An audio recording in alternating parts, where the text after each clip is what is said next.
Instituto de Administración Pública del Estado de México. Y APEM TV, una ventana a la administración pública mexiquense. El Instituto de Administración Pública del Estado de México y el Centro de Planeación Estratégica y Prospectiva Política les da la más cordial bienvenida a esta conferencia magistral rumbo a las elecciones de 2018.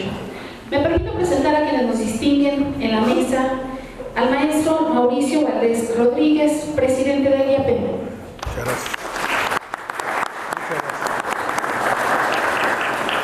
Al maestro Juan Carlos Villarreal Martínez, director del CEPLAN.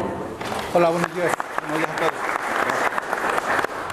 Y por supuesto, nuestro invitado de honor, al doctor Alejandro Moreno Álvarez. Bienvenido. Escuchemos ahora el mensaje del maestro Mauricio Valdés Rodríguez. Muchas gracias, muy buenos días. Muy buenos días tengan todos ustedes. Sean cordialmente bienvenidos a la Casa de los Administradores Públicos del Estado de México.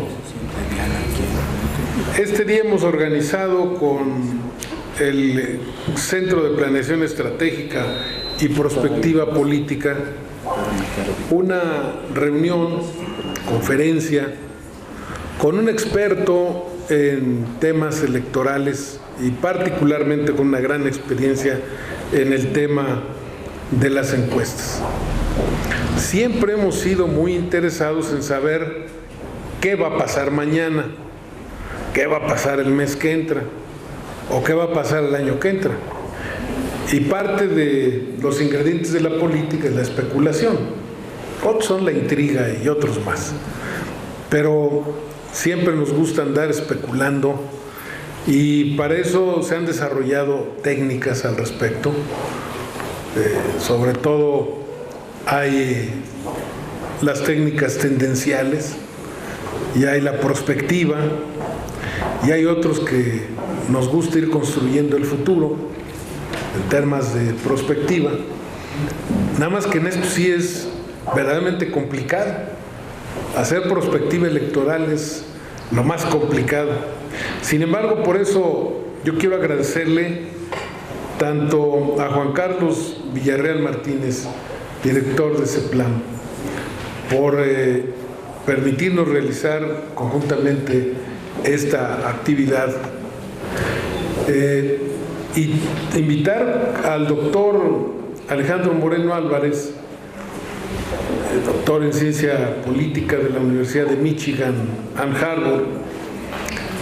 Es también profesor en el Departamento Académico de Ciencia Política del ITAM, Instituto Tecnológico Autónomo de México, desde 1996. Es el responsable de encuestas y estudios de opinión del diario El Financiero. Es miembro del Sistema Nacional de Investigadores Nivel 3. Funge como vicepresidente de la Encuesta Mundial de Valores, que es un proyecto que realiza encuestas en más de 100 países, y director operativo del estudio Latinobarómetro. Es autor de varios libros, seguramente ustedes conocen algunos de ellos.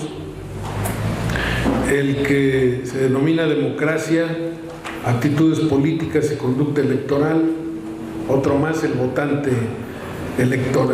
mexicano, la decisión electoral, votantes, partidos y democracia en México. Y el más conocido, que recientemente coordinó, el comportamiento electoral mexicano en las elecciones de 2012. Además fue jefe del Departamento de Investigación y Opinión Pública del periódico Reforma desde 1999 hasta 2015. En el 20 aniversario de la fundación del Centro de Planeación Estratégica y Prospectiva Política, que dirige nuestro amigo y asociado, el maestro Juan Carlos Villarreal Martínez, pues es de mayor relevancia el que celebremos este evento aquí en la sede del instituto. Doy un saludo, si es que ya están transmitiendo en Facebook Live, nomás díganme si es así. Un saludo a quienes nos están haciendo el favor de seguir. Y desde luego que nuestro programa es muy breve, conciso, preciso, pero no por ello menos interesante. Así es de que vamos a iniciar con la intervención del maestro Juan Carlos Villarreal Martínez, quien hará una presentación precisamente del tema y particularmente de la conferencia magistral. Y terminando la conferencia magistral, si es que tienen a bien alguna pregunta, pues será bienvenida. Calculamos que esto puede terminar alrededor de las 12:45 o 13 horas. Si es que tienen ustedes pocas preguntas, si tienen más, se las van a tener que guardar porque sí queremos terminar a la hora. Así es que démosle un aplauso a Juan Carlos Villarreal para pedirle. Muy buenos días. Agradecido con la presencia de todos ustedes, en principio, y naturalmente con la anfitrionía de mi querido amigo Mauricio Valdés, que nos presta esta preciosa casa para organizar este evento. El IAPEM es una organización que tiene muchas actividades alrededor del tema de la cosa pública y hoy abre las puertas para quien yo considero el más grande especialista en temas de estudios de opinión en México, que es el doctor Alejandro Moreno. No solamente su trayectoria en términos académicos y en lo que tiene publicado en diversos medios de opinión así lo avalan. Quienes nos dedicamos al estudio, medimos los trabajos en función de los resultados y han sido muy asertivos los resultados que ha mostrado Alejandro Moreno a lo largo de su trayectoria. Pero creo que el principal aporte, y agradezco mucho la generosidad de que nos esté impartiendo esta sesión el día de hoy, tiene que ver con esa capacidad docente, que es mostrar el trabajo de investigación en documentos. Y él pues, ha escrito nada más 12 libros sobre el tema. Y ese sigue siendo un tema polémico, creo yo, para los políticos que no entienden de encuestas, que solamente ven los gráficos de la preferencia electoral y nunca se ponen a ver lo que es relevante en términos del estudio de opinión. Y lo relevante en los términos de estudio de opinión son los cruces. ¿Qué es lo que piensan hombres, mujeres, por edad, por ingresos, por escolaridad? Toda esa parte rica que está en las encuestas, que es el trabajo científico, es poco reconocido. Y eso es justamente lo que hace Alejandro Moreno en los libros. Tratar de desentrañar esta parte de la investigación y ofrecerla con esa generosidad que tiene para transmitir el conocimiento en los libros. Entonces nosotros estamos muy agradecidos con la anfitrionía de Mauricio, por supuesto, y la propia generosidad de Alejandro Moreno, que tiene una agenda muy extensa en estos días. Hace unos días estuvo en la Ibero hablando de un tema muy interesante, que es las emociones alrededor del comportamiento electoral. Ha estado en el foro que organizó también El Financiero, que es el medio en el que él trabaja recientemente, y ha estado muy movido también en la Cámara de Diputados presentando datos, es decir, que nos ha dado un espacio es motivo de agradecimiento para el Centro de Planeación. ¿Qué es el CEPLAN y por qué estamos cumpliendo 20 años? El Centro de Planeación surgió como un espacio para reflexionar temas de la política local bajo los ojos y bajo el interés de expertos locales. El Estado de México con frecuencia se resume en una expresión que, siendo periodística y siendo, digamos, atractiva, es injusta con lo que es el Estado de México. El Estado de México es muy rico y es muy heterogéneo, pero se sintetiza en la expresión de Grupo Atlacomulco. Y en esa expresión de Grupo Atlacomulco se encierra una serie de condiciones que no explican por completo lo que es el Estado. El Estado es mucho más complejo que lo que esta expresión periodística dice. Discutir la cosa pública en el Estado de México es hablar de lo complejo que es el Estado.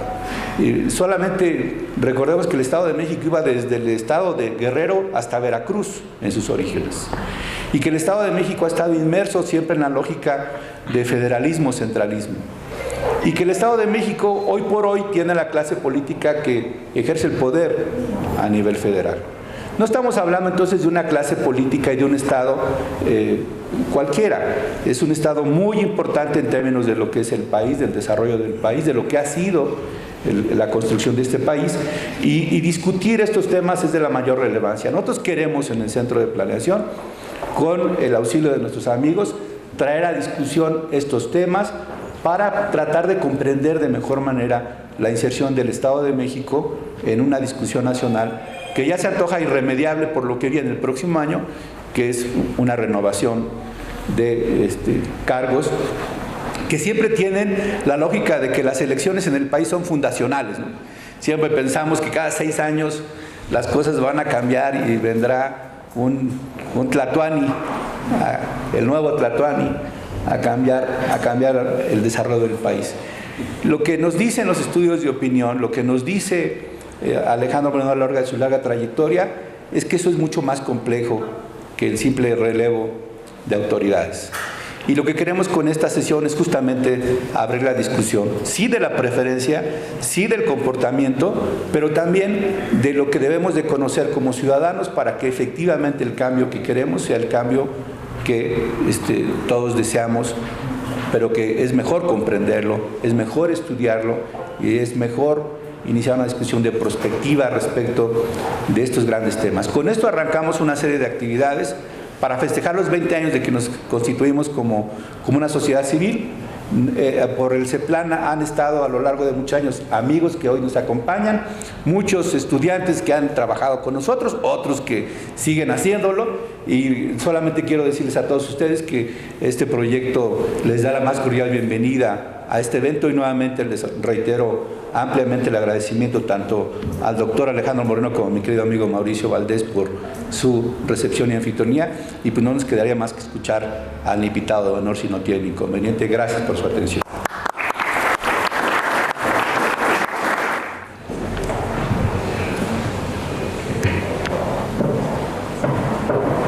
Muchas gracias, muy buenos días. No tuve opción que venir al estrado porque voy a tener que ver la presentación, es más formalidad. De hecho, se siente muy cómodo estar aquí junto a los distinguidos anfitriones. Gracias a ustedes, los jóvenes, lo cual siempre me da mucho gusto porque esa es, digamos, nuestra apuesta hacia adelante. Y como decía el maestro Juan Carlos, pues si quieren llamarle virtud o defecto de la docencia, pues uno es difícil sacudirse. Entonces, profesionalmente, como investigador en cualquier área, pues trata uno de ser lo más claro posible. Eso no quiere decir siempre lo más certero, y ustedes lo saben, pero sí por lo menos lo más claro. Así que muchas gracias, maestro Mauricio, por la invitación, por permitirme estar aquí y dirigirme a este maravilloso público. Y por supuesto a mi amigo de muchos años, el maestro Juan Carlos Villarreal, que pues tenemos muchos pendientes, ya lo hemos dicho, y simplemente nos acerca más para seguir en esa ruta. Gracias. A ver, creo que el tema al que me invitan hoy no es sencillo, no es simple, tiene muchas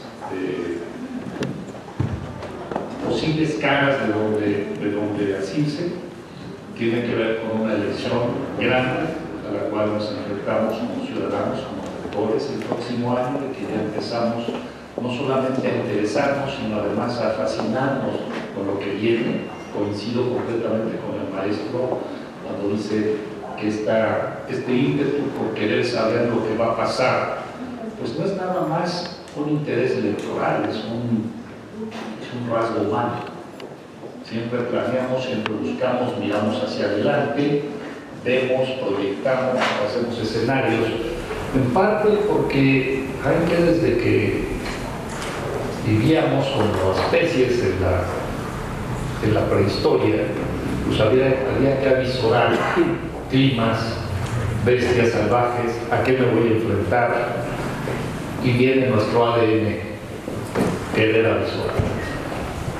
Pero también tiene que ver con los instrumentos que tenemos al alcance para tratar de ver hacia adelante, para tratar de prever, pronosticar, no adivinar, porque eso suena más como un tema que también es parte de la actividad humana, un poco más mágico, tratar de ver el futuro, sino de más bien hacer proyecciones, escenarios, probabilidades acerca de qué puede pasar. Y ayer decía en el foro, podemos tener muchos instrumentos para ellos, pero para el tema electoral, las encuestas siguen siendo hasta hoy nuestra mejor apuesta para ello. Podemos a través de ellas tratar de aproximarnos a una realidad que efectivamente es incierta hacia adelante, pero cuya incertidumbre podemos tratar de reducir, nunca descartar del todo, pero sí reducir y aproximarnos a lo que posiblemente puede pasar. Y creo que el tema de encuestas mismo nos abre otra perspectiva adicional de la cual podemos hablar mucho, y me voy a referir simplemente a algunas cosas. Entonces, esta combinación de encuestas y elecciones me parece que da para mucho. Voy a sentar simplemente algunas ideas y trataré de ser breve porque me interesa escucharlos. Quiero tener el reto, si me permiten decirlo así, de ser cuestionado, de tener insumos, de darme cuenta de también cuáles son sus inquietudes y de tener esta oportunidad de por lo menos intentar algunas respuestas a esas inquietudes.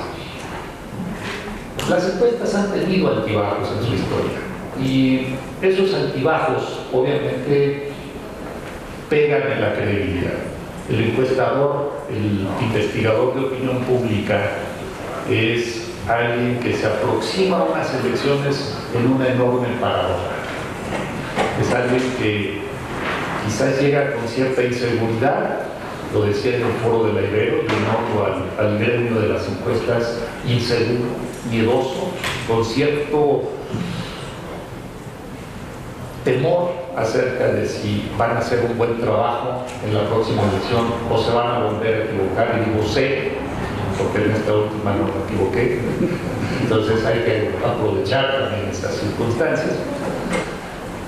Y no está por demás, la profesión de encuestador es la única o una de las pocas que cuando entrega resultados dice hay una probabilidad que esté equivocado, porque además la profesión de encuestadores tiene que ver con cómo lidiar con el error.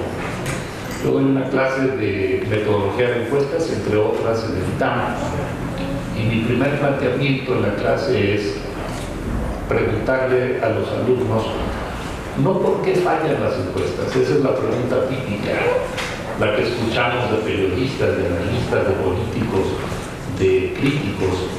¿Por qué fallan las encuestas? Yo lo que les pido es, antes de preguntarse por qué fallan, pregúntense por qué aciertan las encuestas. Porque uno es más interesante, dos es más retador y tres nos va a permitir entender mejor el proceso. Y además,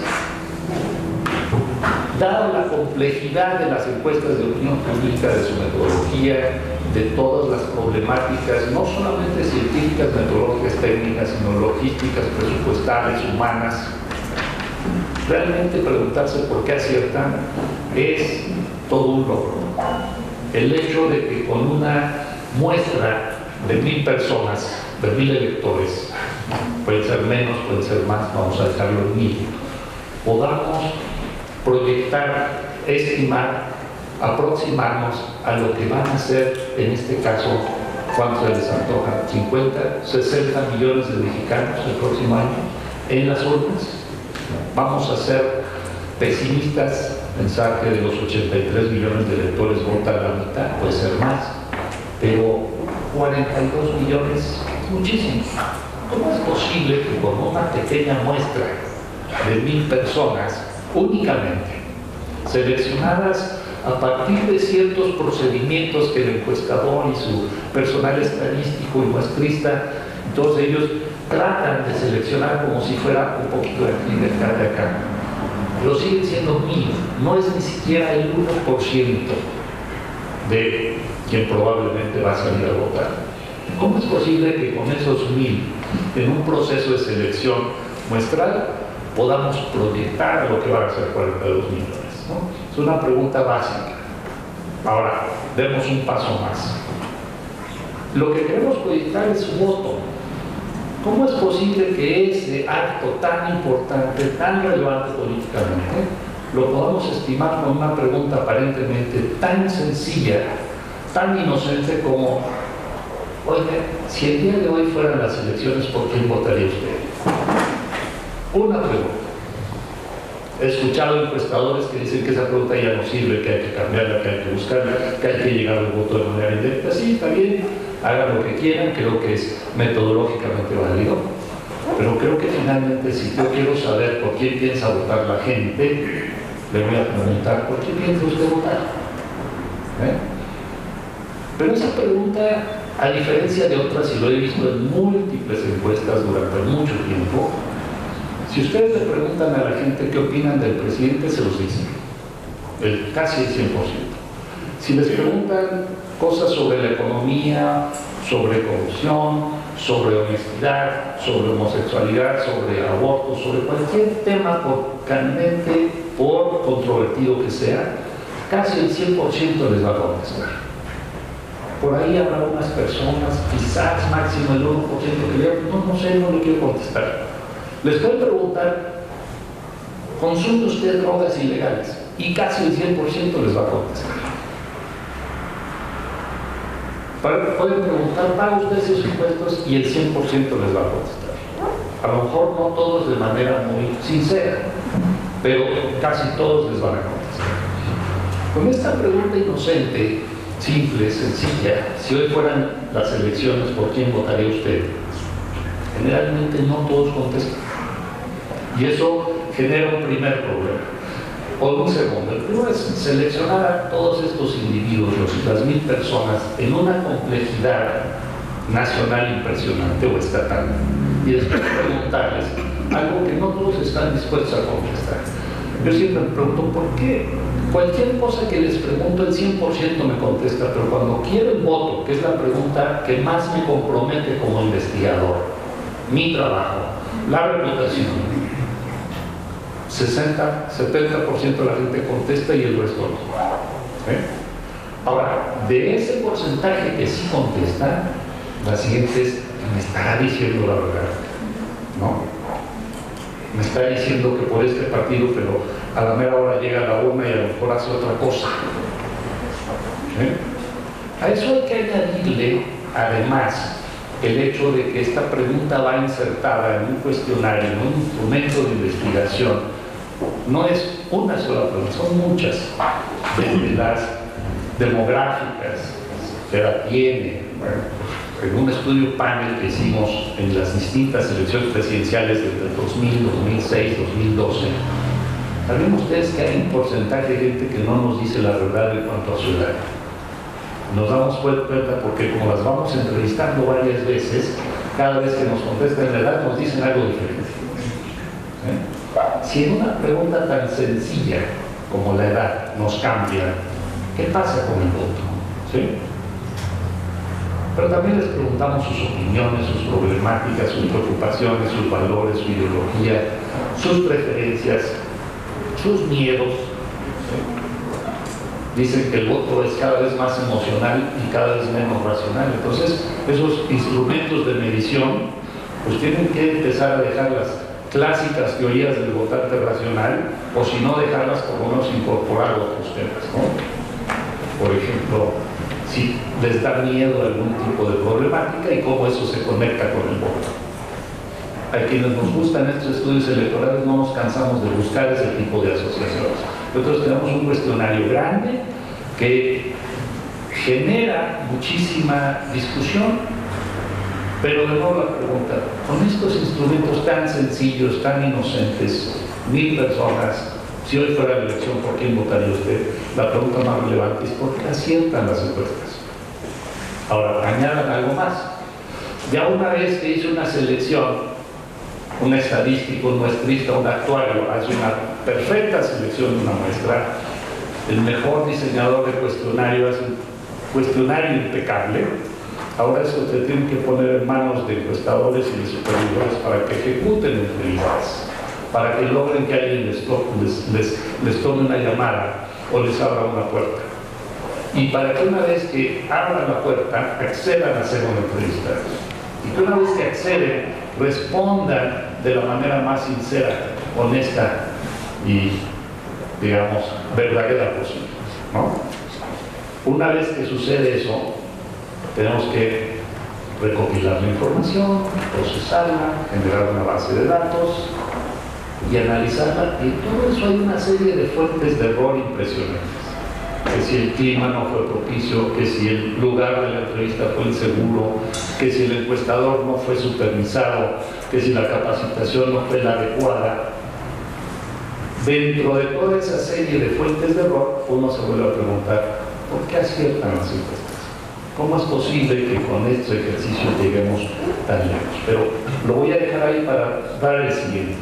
Con todas estas problemáticas que nos permiten, con una muestra de 1000 personas a las cuales seleccionamos y les preguntamos esta sencilla pregunta que no todos contestan, se espera que acertemos lo que millones van a hacer el día de la elección. Y la gran buena noticia es que en muchos de los casos, y quiero decir en la mayoría de ellos, se acierta. La estimación queda dentro de un margen de error mínimo. ¿Por qué aciertan las encuestas? Es impresionante, son nuestra mejor apuesta. Ahora, las encuestas, aunque hay encuestadores que lo nieguen y que digan que no quieren ser comprometidos, desde sus orígenes a inicios del siglo XIX, sin mayor base científica, se han utilizado para predecir elecciones. Esto no es un tema del siglo XX, viene desde el siglo XIX y ahora en el siglo XXI seguimos interesados en predecir elecciones. ¿Por qué estamos tan, como decía el maestro, tan interesados en predecir? Porque la incertidumbre nos atrae. Queremos saber, queremos apostarle, queremos saber cómo nos va a ir, qué va a pasar, cómo le va a ir al país, o incluso para orientarme a ver, ¿sí? Pero nos interesa mirar hacia adelante. Y en el historial de las encuestas, con altibajos, la verdad es que el récord es aciertan en predecir elecciones. ¿Sí? Estiman bien las elecciones. Por una razón que no logramos entender del todo, porque como les dije, es más difícil responder por qué aciertan las encuestas a responder por qué fallan. Aún así, con estos ejercicios tan sencillos, tan sujetos al error, el récord es aciertan en predecir esas encuestas. Decía el maestro Juan Carlos, pero la función no es solamente predecir o pronosticar o proyectar, que algunos tienen problema con el término predecir. También es informarnos. Para los partidos, en un ambiente de competencia electoral, son fundamentales para saber dónde están sus fortalezas, dónde están sus debilidades, cuáles son los mensajes que de acuerdo con su propia ideología tienen que articular, cuál es el tipo de votantes al que van a atraer, cuál es la oferta política que van a articular, que van a ofrecer, que van a diseñar en términos de mensaje. Nos sirve, por supuesto, a quienes hacemos periodismo de encuestas para no solamente crear nota, no es nada más la noticia de va ganando fulano, pero sultano ya se rezagó, sino de informar no solamente al electorado, no solamente a la ciudadanía, sino, fíjense, esto va a sonar un poquito arrogante y lo digo con la mayor humildad, pero para informar a la clase mediática informativa, a nuestros comentaristas políticos, a nuestros analistas, que tengan la mayor información posible del electorado para hacer diagnósticos acertados también. Si las encuestas, nuestro periodismo electoral, quiero decirlo claro, iría a ciegas. Porque en esta era de competencia electoral, de incertidumbre, de volatilidad, no son los arreglos populares, son solamente los que definen elecciones, no son solamente las negociaciones de élites partidarias, es el electorado. Al 2018 nos aproximamos con un alto nivel de incertidumbre. Si yo les preguntara ahorita, a ver, así seguro, es decir, apostar, no nada más de saber, pero como que dicen las empresas, ya saben quién va a ganar la elección del 2018, alce la mano quien esté 100% seguro quién va a ganar la elección del 2018, que alce la mano. ¿Nadie? ¿Seguros? Fíjense el nivel de incertidumbre, pero todas las encuestas dicen que va adelante uno. Hay distancias de hasta 15 puntos. ¿Sí? Pero a ver, lo vuelvo a preguntar. ¿Alguien sabe con toda seguridad? Y si está seguro, por favor, me lo dice. ¿Quién va a ganar la elección del 2018 para Brasil? Sabemos. Bueno, fíjense, aquí ya hay uno, está bien, luego me dice, por favor. Ese nivel de incertidumbre no nos molesta porque además saben que hay una cosa, sí queremos saber cómo va, pero también como en una buena novela o en una buena película, quiero esperarme hasta el final, no quiero saber de entrada. Imagínense, a ver, otra pregunta, ¿a quiénes les gusta el fútbol? De los que están aquí, ¿quiénes son futboleros? O cualquier tipo de deportes. El box, por ejemplo. A nadie le gusta ver un partido o una pelea sabiendo quién gana. De entrada, ¿por qué tener la incertidumbre? Porque si yo ya supe que ganó este boxeador y este otro, ya no sabe igual. Parte del sabor del boxeo, del fútbol o del deporte que ustedes quieran competitivo es esa incertidumbre. Yo creo que en las elecciones también, o sea, si nosotros supiéramos desde ahorita quién va a ganar, pues ya no nos sabrían igual las campañas. ¿Para qué campañas? De cualquier manera, ¿para qué gastamos? ¿Para qué nos informamos? Entonces, parte de esa incertidumbre también es disfrutar, estar de acuerdo. Y sin embargo, queremos reducirla, queremos saber qué pasa. Y a través de las encuestas podemos aproximarnos a esa posibilidad de proyectar qué es lo que pudiera pasar en el futuro.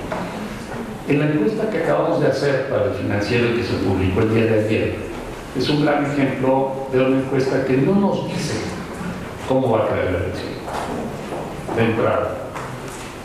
Los datos que van a ver, y esto no lo digo para quitarles la mea culpa desde el principio, no nos dice cómo va a quedar en primera porque pues estamos en la pretemporada, todavía no hay una alineación final, no sabemos bien, sabemos quién podría estar, pero no sabemos bien la alineación final, quién va a estar en la cancha.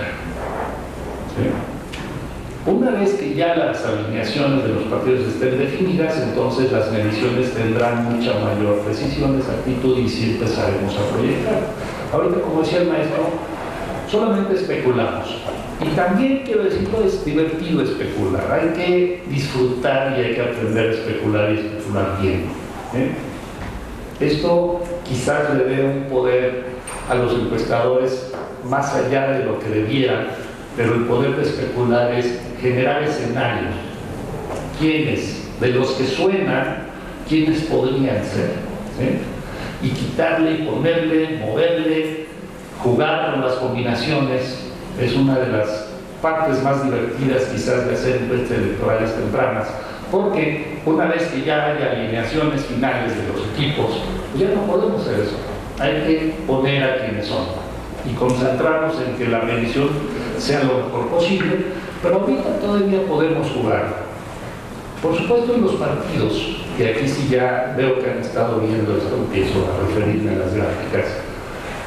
Una pregunta que no cambia realmente, salvo que haya nuevos partidos, que es lo que pasó a partir del 2015, es ¿por quién piensa usted votar si la elección fuera hoy? Por partidos políticos, ¿no?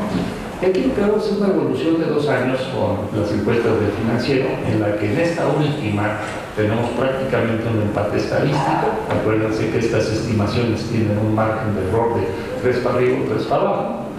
Un empate estadístico entre Morena y el PRI, 27 Morena, PRI 26, el PAN 21, el PRD 8 y las opciones independientes. No muestro al resto de los partidos por cuestiones de espacio y de presentación, pero se reparten el resto de las preferencias. Si ven esta gráfica y distinguen los colores, se ve mucha volatilidad electoral. O sea, las preferencias son volátiles, son cambiantes. Esto no son nada más porque son muestras diferentes. Ha habido elecciones en las que vemos que no se mueve nada. ¿Sí? Para un encuestador, cuando no se mueve nada, es el mejor de los escenarios. Porque imagínense al encuestador como un tirador, si me permiten, un tirador el blanco está fijo, ¿sí? Pues lo único que tengo que hacer es apuntarle bien. Y si no se mueve, la probabilidad que acierte es mucho mayor. Y si hago varias encuestas, va a estar ahí. Esto nos demuestra un blanco que se está moviendo. Entonces tengo que ir apuntando para varios lados. lo cual dificulta, regreso a mi pregunta, ¿por qué aciertan las encuestas? No debieran, y sin embargo aciertan. Un blanco que se va moviendo es lo que estamos viendo en las elecciones en nuestro país. Alta volatilidad, alta incertidumbre, un alto nivel de competitividad política, electorados cada vez más apartidistas, que están menos anclados con las opciones políticas y que cambian de una u otra opción. ¿Sí? El Estado de México es un gran ejemplo. No solamente zona azul, que hemos visto el color azul volviéndose amarillo, de repente morado o guinda, ¿sí? O una candidata que empieza en primer lugar y que termina en cuarto. A un alto nivel de volatilidad. Para el encuestador esto es apuntable a un blanco móvil. Se está moviendo, no quiero decir que la Tierra, porque eso ya tenemos que ser muy cautos, pero se está moviendo el electorado. Y esto nos causa problemas de estimación, también nos hace nuestro trabajo más divertido, más retador, ¿sí? Pero de nuevo, ¿por qué aciertan? Si llevan todo en contra para no acertar. Morena prácticamente ha triplicado su apoyo desde que empieza como partido. Esto es el liderazgo jalando el partido, no es un partido, digamos, que va creciendo por sí, sino que el liderazgo va jalando el partido. Y por otro lado, un PRI que cae, producto del enojo social, sobre todo a principios del 17, con el gasolinazo, lo que empieza a recuperar terreno, y un PAN que por alguna razón, quizás también que tenga que ver con su liderazgo, empieza a deslizarse en una pendiente negativa, ¿no? Y ahí quizás tenga mucho que ver con la decisión de sumar esfuerzos en una alianza. Si pasamos a la siguiente gráfica, a ver, una cuestión aquí muy interesante es que si observaron en la gráfica anterior, PAN y PRD sumaban 29, pero aquí tenemos alianzas y el PAN, PRD más Movimiento Ciudadano suman 28. ¿Qué pasó? Señor encuestador, se está equivocando usted. Esto debiera sumar 31, 32, no, es que no hay una suma aritmética. Muchos periodistas prefieren irse, por ejemplo, a la alianza Morena-PP en vez de una alianza PAN-PRD-Movimiento Ciudadano. Entonces, sabemos esto por mucho tiempo, no hay una suma aritmética. Depende de cómo vean los propios partidarios esa alianza. Ahora, estas sumas todavía se vuelven más difíciles cuando uno les pone nombre y apellido a los partidos como candidatos. Medir, y aquí hay un colega encuestador muy apreciado, Carlos Olivares, sabe que cuando medimos solamente partidos, el blanco es fijo. No hay mucho movimiento. Cuando le ponemos nombres, se empieza a mover.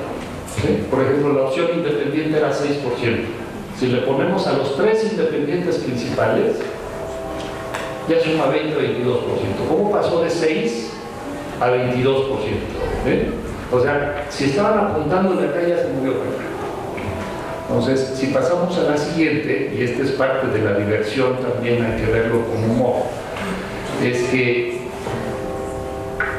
para generar escenarios, pues no es nada más lo que se nos ocurre, hay que ver.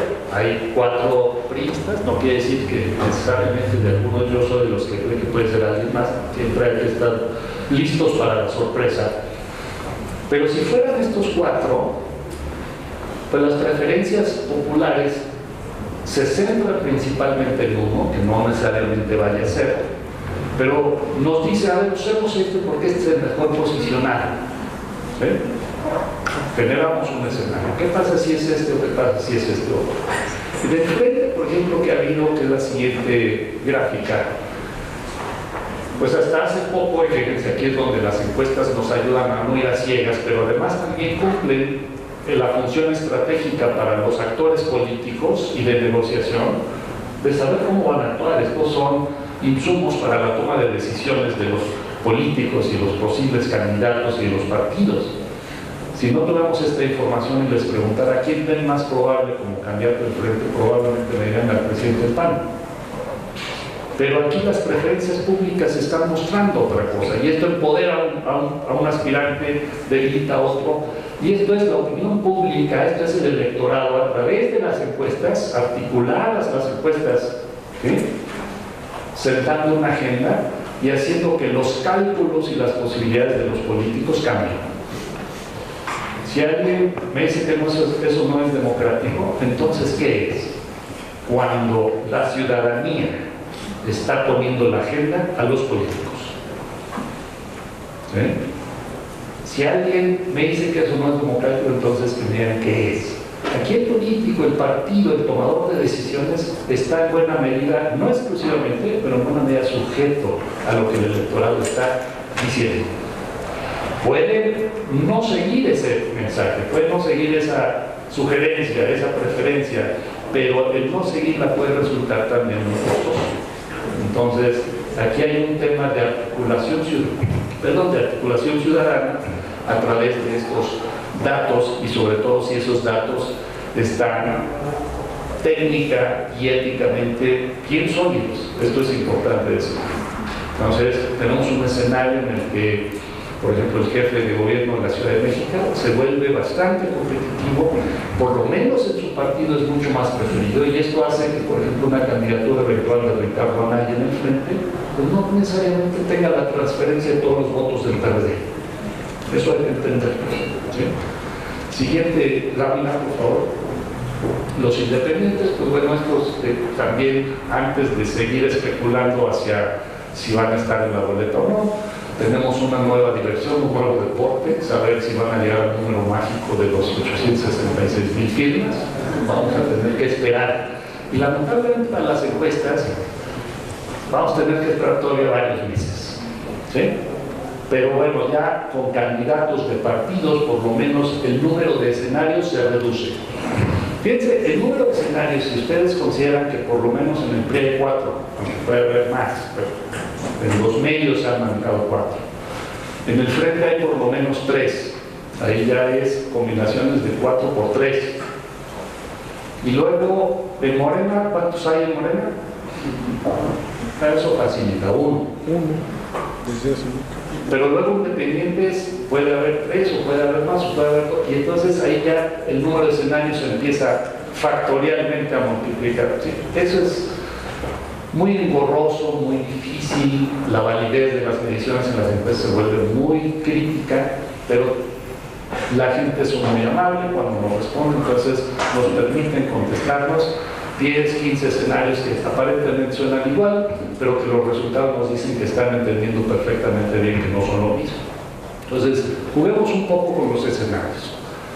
Escenario 1, rumbo al 2018, es un escenario atomizado, con, como ustedes pueden ver, 7 opciones políticas. No estoy utilizando al Frente Ciudadano aquí, es un escenario en el que no hay frente. Oiga, señor encuestador, pero ya los partidos del Frente dijeron que el Frente sí va. Sí, pero todavía no se ponen de acuerdo en candidatura, puede haber rompimiento. Ayer el jefe de gobierno decía, pues si no hay condiciones se sale el Frente, ¿sí? Entonces, a ver, suponiendo que no hay Frente, las preferencias se distribuyen así, y también suponiendo que hay 3 candidatos independientes, ¿sí? A ver, en primer lugar, Andrés Manuel López Obrador, de Morena, con 30%. Segundo lugar, Miguel Ángel Osorio Chong, 25%, con una alianza del PRI, que también es hipotética, no hemos terminado de saber si van o no van. Luego, en tercer lugar, fíjense aquí, no me voy con los números textuales, sino con los empates estadísticos.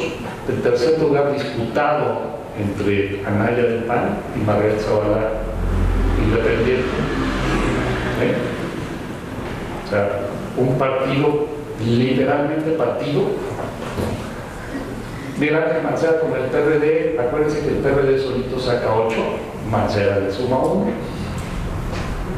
Y después, Jaime Rodríguez con 5, que parece que fuera de su círculo de influencia no es tan popular como hubiéramos pensado. Y vamos a imaginar que efectivamente la candidata Marichuy logra estar en la boleta, obtiene 3% en este momento. Este es un escenario altamente competido. Hay una diferencia de 5 puntos porcentuales, que como ustedes saben no es nada en esta las campañas de alta volatilidad electoral, prácticamente 5 puntos es competitivo, y que además está muy atomizado, hay votos por todos lados, y además bajo este escenario el próximo presidente de la República podría ganar con 30% de la votación. ¿Sí? A ver, un segundito más para que regresen, explicarles mi lógica es poner otro escenario, cambiarlo al candidato del PRI, simplemente porque esto hace diferencia. El PRI está en la disyuntiva de quién va a abanderar. La pregunta es, ¿alguien que unifique el partido? Que los priistas se sientan bien representados, pero que además, como no es suficiente el voto duro, que atraiga electores de otros lados, quizás de otros partidos, quizás del electorado grandemente apartidista que va creciendo, y en este caso, por ejemplo, uno de los que se ha hablado mucho, el secretario de Hacienda, pues en este caso parece que no está todavía al nivel del puntero. ¿Quiere decir esto que ahí va a quedar y que van a ver? No, no necesariamente. Falta, y muchos de ustedes lo saben, en la cultura política del PRI, cuando ya hay uno oficial, entonces que se unifica. Pasó aquí en el Estado de México, con el más una vez que está, se unificó el voto priista detrás de esa candidatura. Siguiente, ahora sí, por favor. Escenario 2. A ver, en el escenario 2 sí hay alianza, y la alianza es abanderada por Ricardo Anaya. Bajo este escenario, López Obrador tiene un poquito más de votos, 33, acuérdense que tenía 30, sube a 33, Osorio 26, la ventaja se amplía de 5 puntos que era, en este caso 9, ya se amplió, y Ricardo Anaya queda en tercer lugar, a un pasito de la independiente Margarita, con 18%, Margarita 15%. ¿Qué pasó? ¿Por qué se cae la alianza y por qué sube López Obrador? Porque aquí está el efecto de los perredistas que no quieren esta alianza. ¿Sí? Básicamente estamos viendo una conferencia, el voto PRD está expectante. Oye, pero es solamente 8%, pues sí, 8% en una elección que se puede definir por menos. ¿Sí? Entonces, ese es un caso interesante. Si el candidato del PRI fuera mí, en este caso, pues estamos todavía muy lejos, pero la ventaja de López Obrador se amplía a 15. El precandidato de Morena ha dicho que lleva 15 puntos de ventaja, ya es un uso estratégico que está haciendo en las encuestas propagandístico, y no está equivocado, nada más que la pregunta es bajo cuál escenario. ¿Sí? Siguiente, por favor. Escenario 3. Si hay alianza, el candidato es Mancera, realmente no hay mucha diferencia, Mancera sube un punto más, es de nuevo creo que el efecto PRD, y la diferencia prácticamente entre López Obrador y el puntero del PRI es digamos, importante, pero tampoco es irreversible. Entonces, como ve, el escenario 3 muy parecido al 2. Algo que pueden ir viendo en todos estos casos es lo siguiente. A ver, de estos escenarios, ¿cuál es más probable? Asignen ustedes su propia probabilidad. Yo creo que el primero es probable, pero no de los más probables. El 2 y el 3, entre ellos, ¿cuál les gusta más? ¿Que vaya Mancera o que vaya Anaya? Ahí es una asignación de probabilidades de cada quien, pero sí son altamente probables con un frente. ¿Sí? Escenario 4. Aquí nos dice la lógica que a lo mejor no todos los independientes logran las firmas. Vamos a poner al que va mejor posicionado para tener el nivel más optimista. Margarita sí logra las firmas, aunque sabemos que el Bronco le va ganando ahorita, pero ganando es entre comillas, porque yo no sé, uno les he dicho, esto de ir contando las firmas es muy injusto, es como si yo les dejara un trabajo final al principio del semestre, les estuviera preguntando diario cuántas palabras has escrito. Oiga, no, créanme, le voy a entregar el trabajo final. ¿Sí? Y casi siempre la curva de distribución es que el trabajo a lo largo del semestre es muy bajo y los 2 días previos empiezas a. Entonces, no pierdan la fe, van a lograrlo, pero ¿y qué tal si no? Bueno, pues el escenario es este: Andrés Manuel 35%, Osorio 27%, Anaya 19% y empatada Margarita 19%. Sí quiero decir que están enfrente de un encuestador que está midiendo un nivel alto para Margarita Zavala. No todos están en este nivel, hay una discrepancia entre las encuestas. Yo estoy seguro que lo estamos midiendo bien. Uno tiene que tener confianza en sus datos.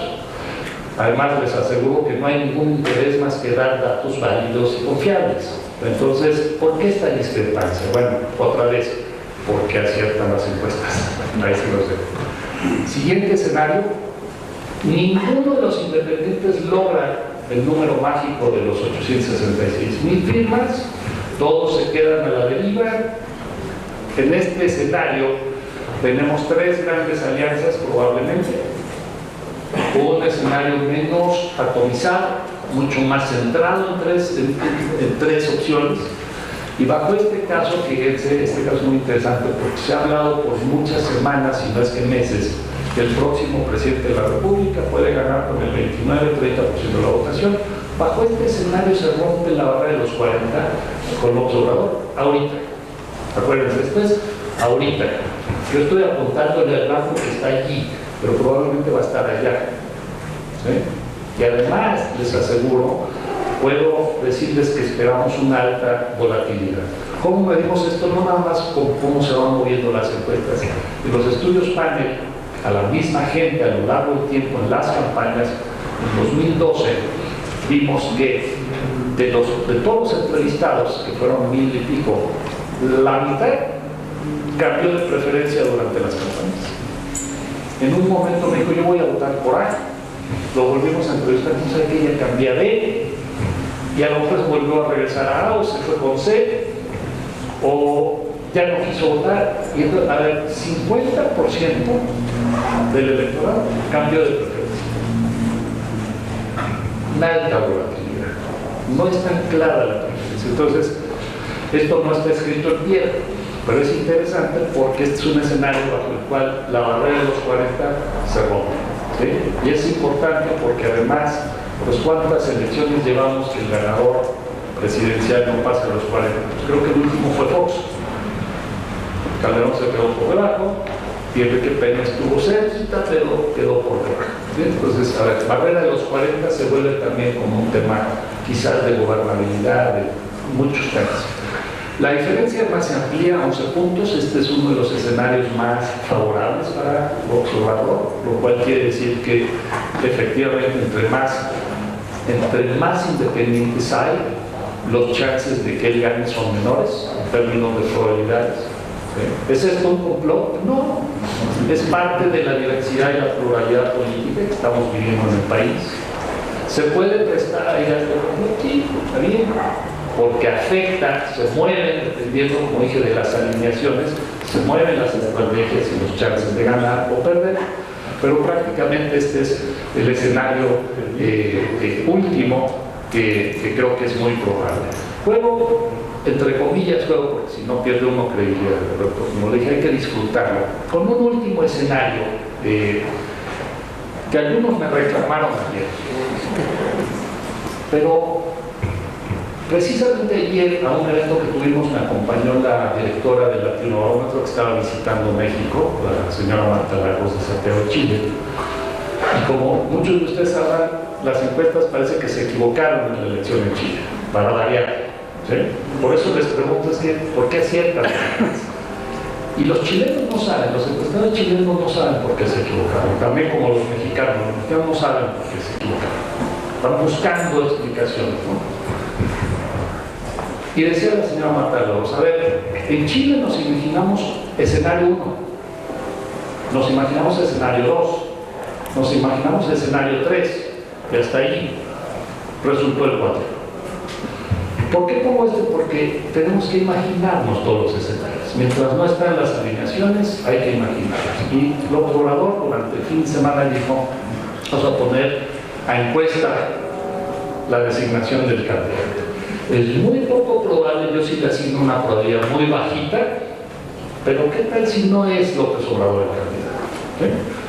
Bueno, pues sin López Obrador como candidato, la coalición Morena-PT se cae al cuarto lugar. Estoy poniendo aquí a Marcelo Ebrard, aquí el encuestador siempre tiene, ay, tú eres ebradista. No, simplemente porque pues es la última encuesta de él y es de los más conocidos. Y la encuesta la hicimos antes de que Fernández Noroña alzara la mano, entonces podría ser que sea. Pero ¿qué pasa si no es López Obrador? Se va a cuarto en la alianza Morena-PT, Con la candidatura de Osorio, Osorio lidera, Margarita y Anaya pugnan por el segundo lugar. Si están empatados, aquí hay un tema muy interesante. Pero en otro escenario, quizás este es el menos probable de todos, ¿está bien? Pero no gana Margarita Zavala. Segundo lugar, Mid, patas donde está Anaya, tercer lugar, Mid, y ya después en cuarto lugar, quien fuese el candidato Morena Pérez. ¿Qué quiere decir? La fuerza de Morena está en el candidato, está en el líder, está en el nombre de Andrés Manuel, no en la conformación política como tal. Un escenario en el que nos imaginamos, y lo repito ahorita, de los que les gusta el fútbol, seguirán a la selección mexicana. Una de las quejas contra el otro Osorio es que siempre está jugando con alineaciones, ¿no? Bueno, pues aquí estamos jugando con alineaciones. A diferencia de Osorio, que hasta el Mundial y el quinto partido seguirá jugando con alineaciones, si quiere, nosotros ya no podremos, una vez que estén definidas las alineaciones. O sea, si ya están definidos los candidatos, de repente algo como encuestado, digo, a ver, ¿qué pasa si fuera este otro? Pues más si hoy estás loco, no es. Pero ahorita estamos en esa posibilidad. Es parte de esa diversión, de esa fascinación. Y termino simplemente mostrándoles cómo luce la contienda al Congreso. Si pueden poner la última, por favor, la contienda para Cámara de Diputados. Este sí es un blanco más fijo, creo que se va a mover menos. Creo que las preferencias por los partidos están más ancladas, más allá de los nombres. Y más allá de si estamos o no exactamente diciendo qué porcentaje, la lección, la moraleja, la derivación de esta gráfica es que muy probablemente, gane quien gane, continuaremos con gobiernos divididos, con gobiernos de negociación, con la posibilidad de un Congreso que efectivamente se acerca más a un sistema parlamentario que a uno presidencial, con un Congreso que prácticamente va a tener la necesidad de, no de alianzas electorales, sino de coaliciones legislativas. ¿Sí? Entonces, eso creo, casi estoy seguro, podría apostar. Les preguntaría a ustedes, no saben quién va a ganar la elección, pero les pregunto, y no es por esta gráfica nada más, les pregunto sin necesidad de esta gráfica, ¿creen que algún partido político gane con la mayoría en la Cámara de Diputados en 2018? Quien crea que no, que haga la mano. Es más certidumbre. ¿Sí? Todavía hay dudas. A lo mejor no son dudas, son wishful thinking. No, sí, sí va a ganar un tiempo que ganar, pero lo probable es que no. Yo quisiera dejarlo ahí, me extendí más de la cuenta, les pido una disculpa por eso, pero si hay preguntas, comentarios, quejas, sugerencias, más que bienvenidas. Muchas gracias. Muy bien. Muy interesante.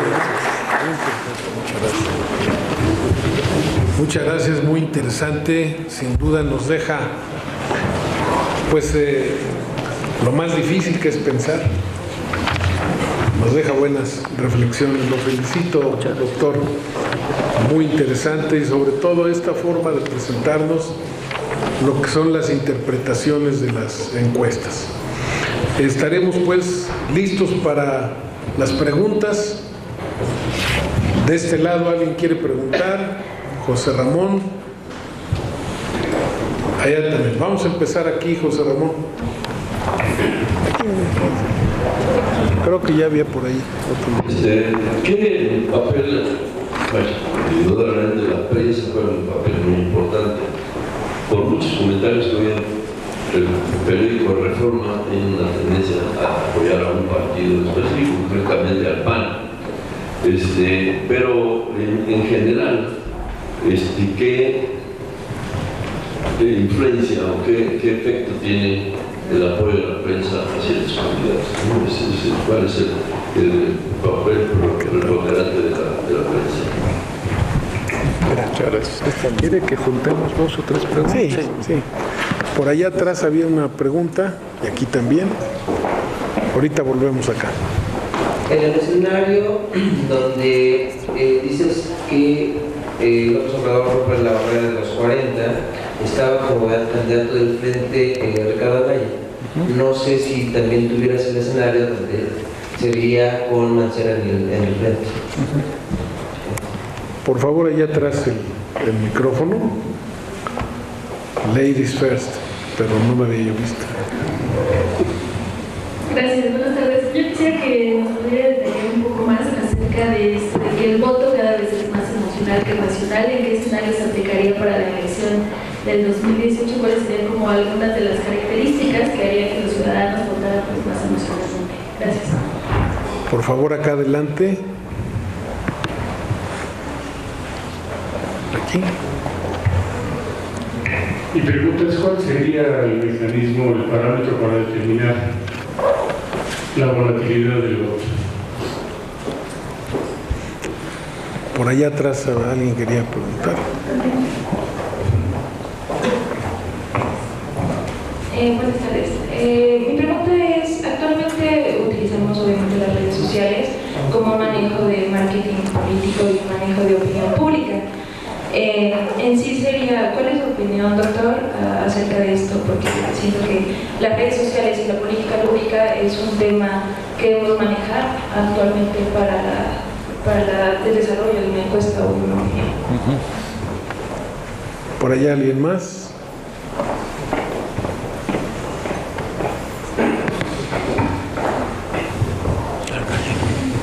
Buenas tardes, muchas gracias por la excelente presentación, doctor. Una pregunta: ¿cómo explicaría usted, si es posible, el escaso apoyo de Margarita en la recolecta de firmas y tan alta preferencia en la encuesta de ser que presenta? Muy bien, y la última por acá. Ah, ¿que hay otra? Perdón. Hay otra. Bueno, la gran pregunta que fue la del inicio es ¿qué hace que las encuestas acierten? Y por el otro lado también muchos han dicho que el Estado de México es el reflejo, al ser la joya de la corona también es el reflejo del comportamiento electoral para el 2018. Vimos una elección cerrada en el Estado de México, una elección en la que en un mano a mano hubiera ganado Morena en contraste con el PRI. Sin embargo, la coalición pues, también se dice que fue la que le dio la gana al PRI. Este parámetro se va a repetir también en el esquema nacional para el 2018. Muy bien, entonces ahora sí, la última por acá de este lado. Bueno, hay otra de una vez. Aquí y luego allá atrás. Atrás con César. Gracias, doctor. Tengo una pregunta solamente. Me llamó la atención la información que nos presentó en la primera lámina, en la cual la pregunta era cuál era la preferencia hacia partidos políticos, y de 2016 a 2017 Morena registra una línea ascendente con una diferencia de 16 puntos, y el PRI, bueno, es que no, la diferencia de colores me permitió interpretarlo así. Si quieres la ponemos. Sí, porque llamó mi atención la tendencia al alza de PRI al alza de 36 a 26 puntos, es decir, una diferencia de 10 puntos. Y de Morena, una tendencia a la baja de 11 a 27 puntos, un crecimiento de 16.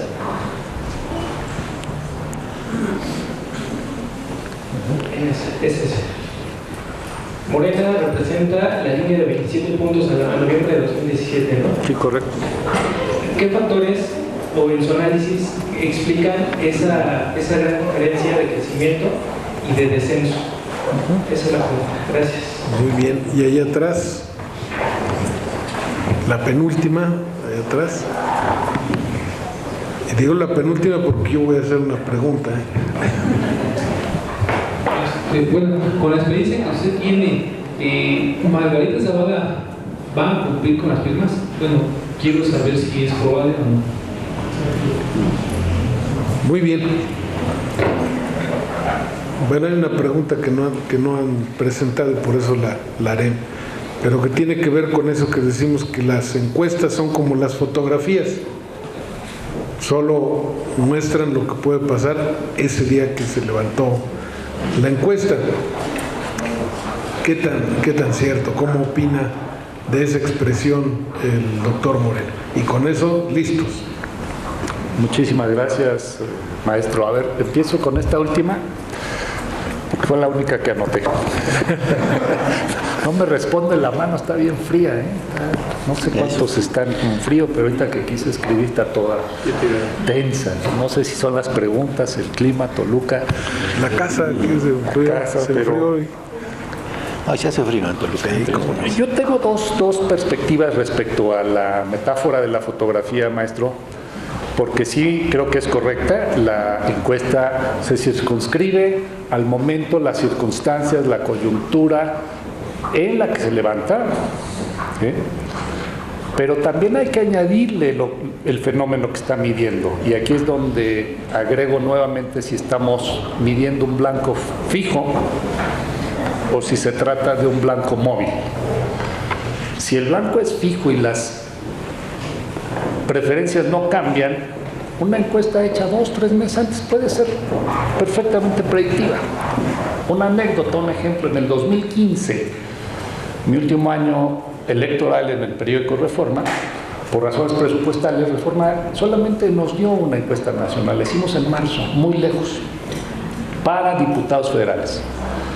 No se movió, fue la encuesta más exacta ese año para diputados federales. Me dijeron, oye, pero fue 3 meses antes de la elección, ¿cómo la consideras? Bueno, lo que pasa es que no cambió el panorama para diputados federales, ¿sí?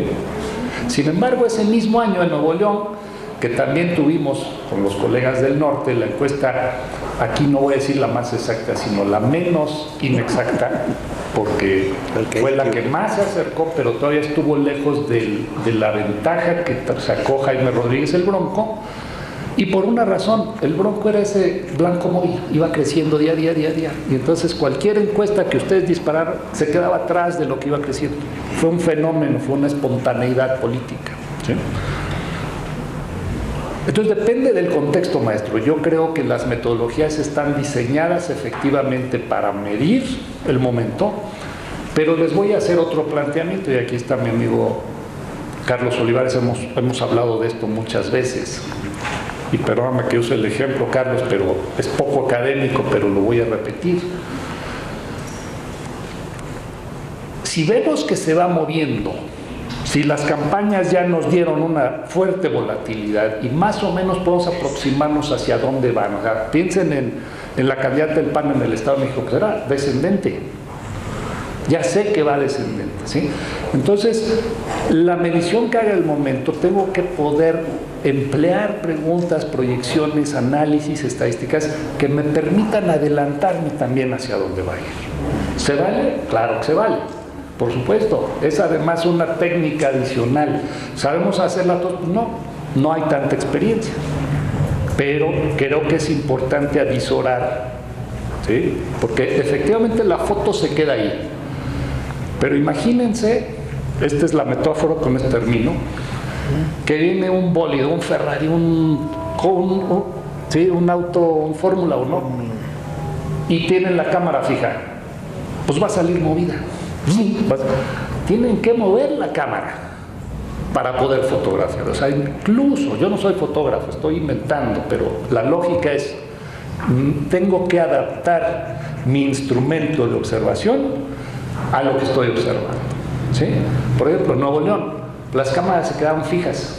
Los encuestadores fotógrafos estaban como esta cámara fija y el candidato se iba moviendo. Entonces, lo que midieron fue esto, cuando el candidato estaba allá. ¿Sí me explico? ¿No? Entonces yo creo que hay que revalorar el tema de que la imagen ahí se queda congelada. Me preguntan, con base a su experiencia, ¿va a cumplir Zavala las firmas? Lo primero es que no hay experiencia, esta es la primera vez. No tenemos, o sea, la N es 0. Ayer lo decía la propia Margarita Zavala, quienes digan esto están mintiendo porque no sabemos, esta es la primera vez que se da, ¿sí? La junto con la otra pregunta: ¿por qué hay esta discrepancia? A ver, pero simplemente para complementar la anterior, pues va a depender de su movilización, de su equipo, de las ganas que le echen para hacerlas. Obviamente sí es un requisito bastante difícil, ya se dan cuenta que conseguir ese número de firmas no es fácil, todavía tienen tiempo, hay que ver. Pero ¿por qué hay esta discrepancia entre el apoyo, el bajo nivel de firmas y el apoyo? Pues porque el apoyo ahí está, ¿sí? Déjenme cambiar ahora de la metáfora. Acuérdense cuando el presidente Fox nos decía, miren, el petróleo ahí está. Lo que no tenemos es manera de sacarlo. Pero ahí está, no se lo están llevando, ahí está. Bueno, el apoyo ahí está. La cuestión es extraerlo.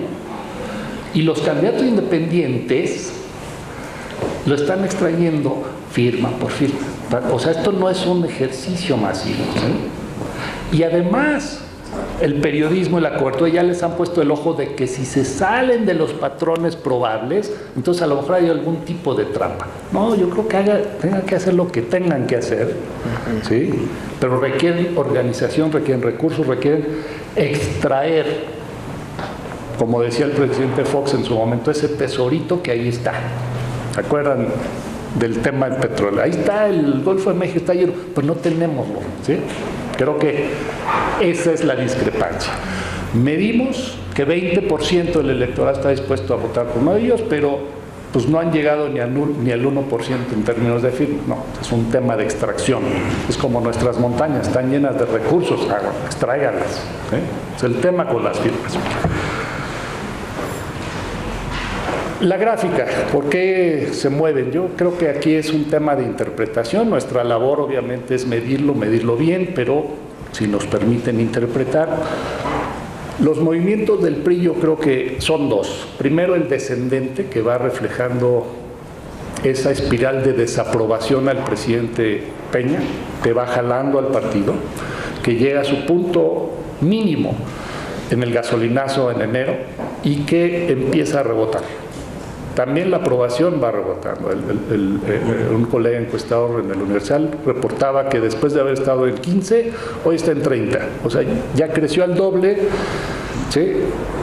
Y no quiero parafrasear, pero son esas cosas que casi no se cuentan, ¿no? Pero ya recuperó, o sea, a ver, de enero para acá el presidente ha ganado el 100% de aprobación.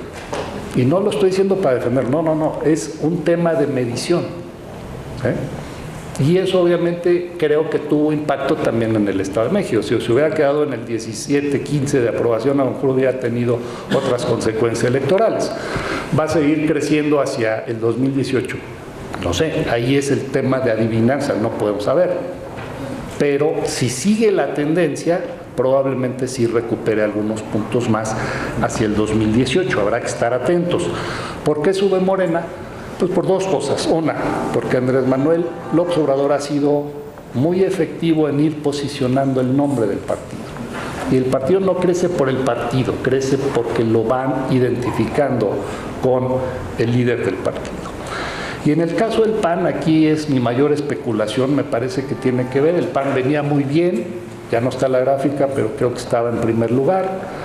Y más o menos a partir de las discusiones de la candidatura presidencial, de los diversos ataques que también tuvo el líder nacional del partido sobre su familia, sobre su empresa y demás, el PAN ha venido en una espiral descendente que se agudiza ahora también con la salida de Margarita Zavala. Entonces, ¿qué quiere decir todo esto? Que el electorado está respondiendo a los estímulos de los líderes partidarios, a lo que pasa, a lo que se dice, a la información, lo cual me lleva a otra pregunta que tiene que ver con el tema de si no solamente cómo definir volatilidad, sino del periodismo, si ayuda, si no ayuda.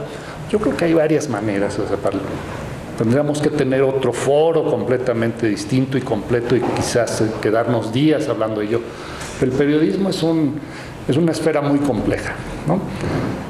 En el siglo XIX todos los periódicos en Estados Unidos y en Inglaterra eran partidarios, no había uno neutral. La regla era que tenían que apoyar a alguno u otro partido. La comercialización de los medios los despartidiza, se vuelven privados. En México, por mucho tiempo los medios pues, se veían como parte de un sistema. La transformación política, la apertura los va sacando. Y hoy en día, por ejemplo, suena socialmente aceptable decir que la prensa debe ser independiente cuando históricamente ha sido muy partidaria. Si ustedes, no sé cuántos lectores hayan de este prestigiado periódico, revista The Economist en el Reino Unido, es partidario, siempre toma posturas, siempre nos dice qué pensar y qué no pensar, qué aceptar y qué rechazar. Y aún así es uno de los principales medios de información objetivos, profesionales, éticos, y no deja de ser partidario, ¿sí? Entonces, ahí yo creo que hay un tema muy, muy complejo. En términos de opinión pública, ¿van a tener efecto? ¿Van a definir? Pues yo creo que son parte de la democracia. Yo creo que hay que verlo así y hay que entenderlo así, ¿sí? ¿Cuáles son los mensajes que se están lanzando? Decían hace rato José Ramón, al Reforma se le ve como un periódico panista. Yo le puedo decir simplemente, lo dejo aquí y lo he dicho siempre, durante 15 años hice yo las encuestas de ese periódico, nunca nadie me dijo un resultado. Lo que yo medía, eso se publicaba. Algunas encuestas favorecían a un candidato, a un partido, otras a otras, y la verdad es que nunca tuve yo editorialmente a lo mejor es otra cosa, pero nunca hubo una cuestión de, ¿sí?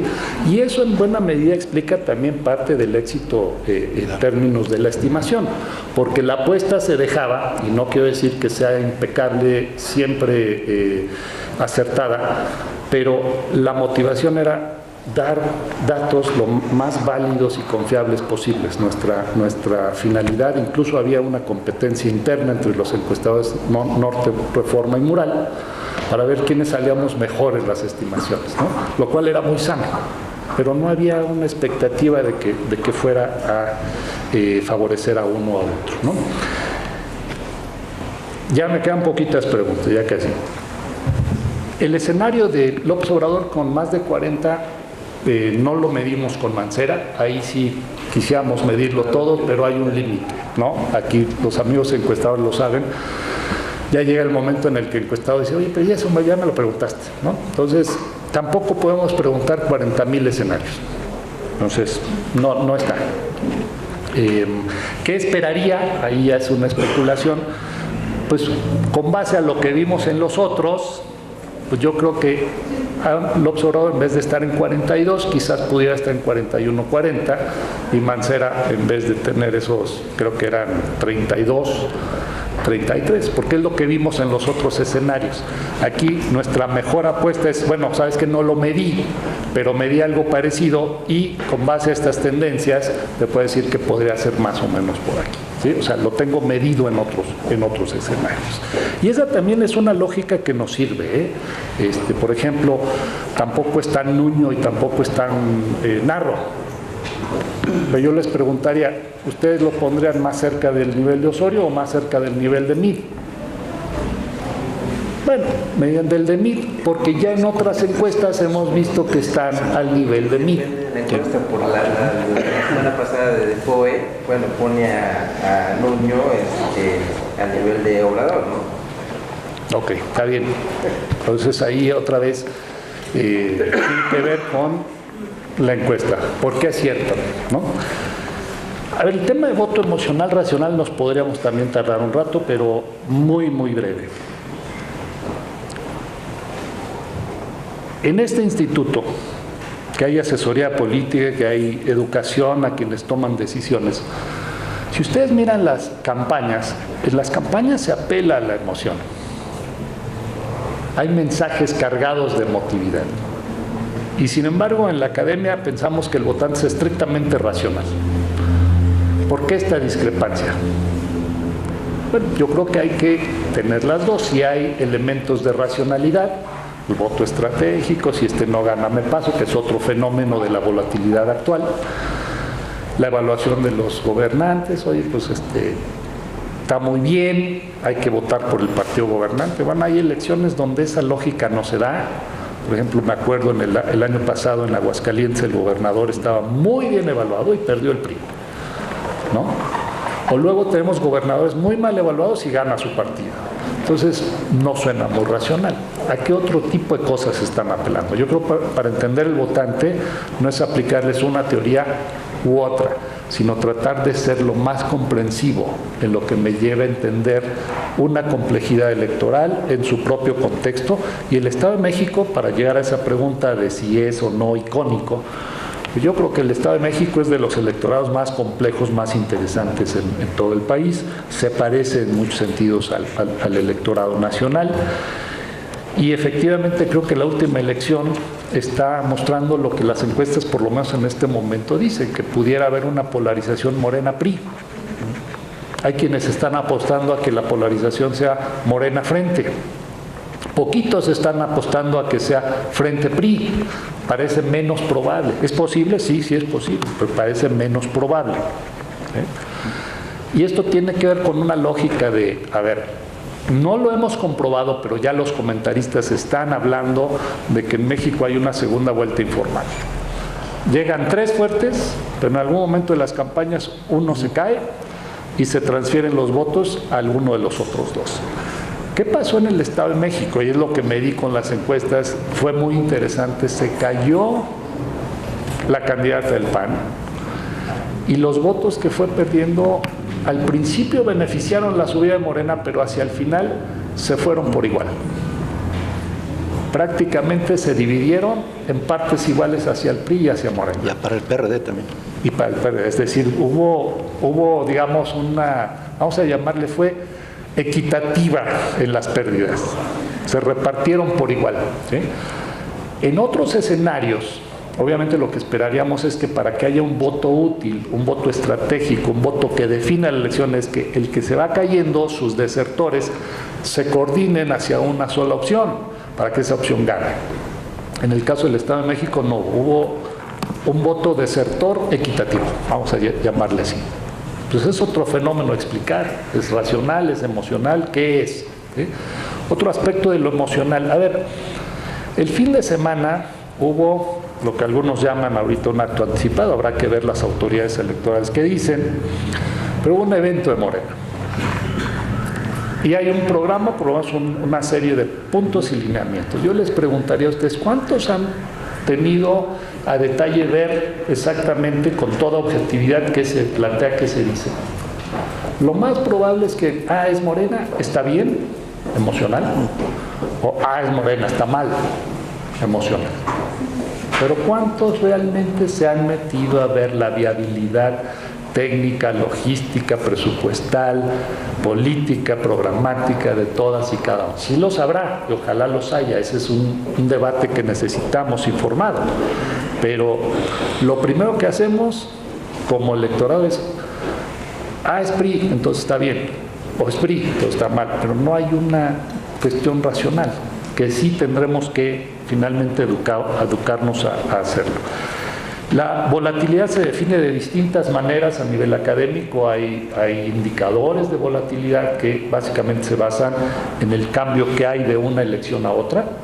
En este caso no hablamos de volatilidad de una elección a otra, sino durante las campañas, y nuestra mejor apuesta son las encuestas.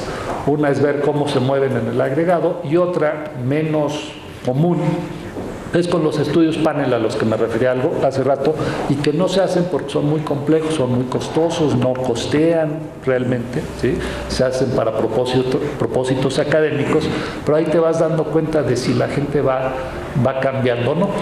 Yo les confieso, metí una pregunta tipo panel, obviamente no era panel, pero en la última encuesta preelectoral que me tocó hacer para el Financiero aquí en el Estado de México, puse una pregunta que más o menos, no recuerdo ahorita cómo frasear, pero era, oye, ¿me podría decir si durante los últimos 3 meses de campaña, usted permaneció con su misma preferencia electoral, la cambió, y si la cambió, cómo la cambió? Es decir, en un sentido retrospectivo.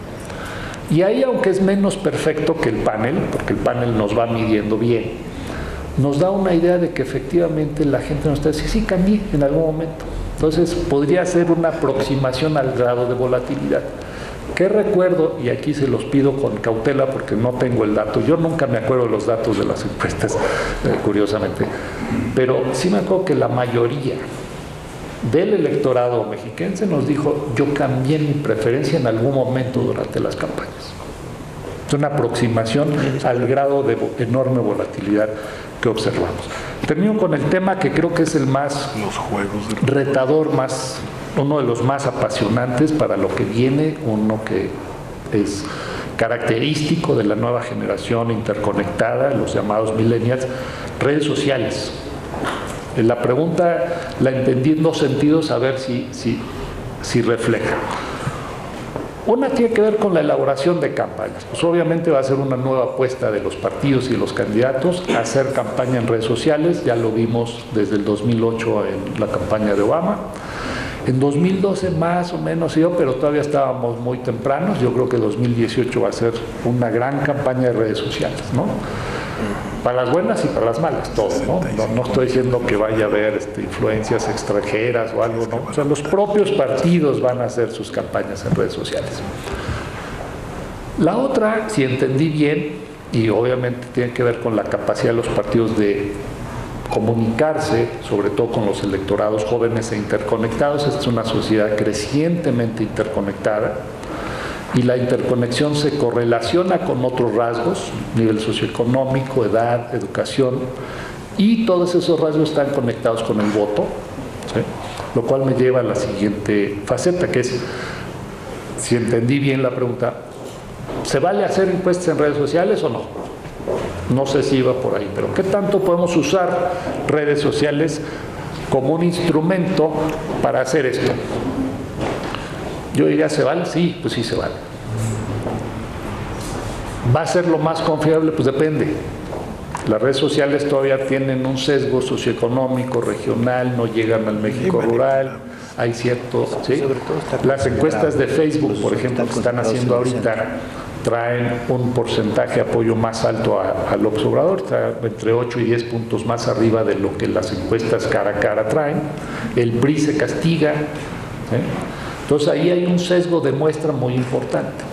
¿Sirve? Sí, pueden servir para las campañas, incluso para los propios medios y ciudadanos. Yo la verdad es que he escuchado una actitud de rechazo de mis colegas encuestadores. Yo no, yo las acepto, yo las veo, a mí me sirven, me son señal, no me son ruido. ¿Me atrevería yo a hacer encuestas de redes sociales para estimar el resultado de la elección? No sé, a lo mejor así sí habría que pensarlo.